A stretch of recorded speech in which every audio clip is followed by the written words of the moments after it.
সবাইকে জয় যিশু। ঈশ্বরের বাক্য।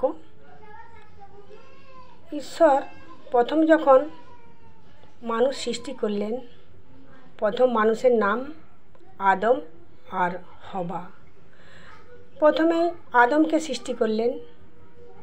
তারপরে যখন আদম ঘুরছে ফিরছে বাগানে, এদন বাগানে ঘুরছে ফিরছে, আর আদমের সঙ্গে আমার পিতাও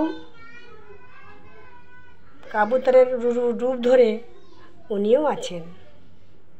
কেন? ঈশ্বর যে মানুষকে ভালোবাসে, প্রেম করে, সেই জন্য তো আমার ঈশ্বর মানুষকে সৃষ্টি করেছেন। তারপর যখন আদম ঘুরছে ফিরছে ফল খাচ্ছে, তারপরে ঈশ্বরের দেখে খুব মনে দুঃখ হলো। ঈশ্বর বললেন যে আদম একা একা ঘুরছে, আরেকজন আদমের সঙ্গে থাকলে ভালো হতো, আদমের সঙ্গী হয়ে থাকতো। তখন ঈশ্বর জানলেন যে ওর জন্যে একজন স্ত্রী সন্তান সৃষ্টি করি, তাহলে দুজনে থাকবে, কত ভালো হবে। তারপরে আদমকে অজ্ঞান করলেন ঈশ্বরের বাক্য দ্বারা।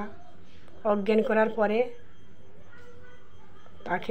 তার যে একটা পাঁজর খুলে নিয়ে, আদম এর পাঁজর খুলে নিয়ে হবাকে সৃষ্টি করলেন। যখন হবাকে সৃষ্টি করলেন, তখন আদম আর হবা ঈশ্বরের প্রথম সন্তান হলেন। এবারে বাগানে ঘুরে ফিরে দুজনে থাকতে থাকে, খুব সুন্দর করে ফল খায় আর থাকে। তো ঈশ্বর তখন বলে,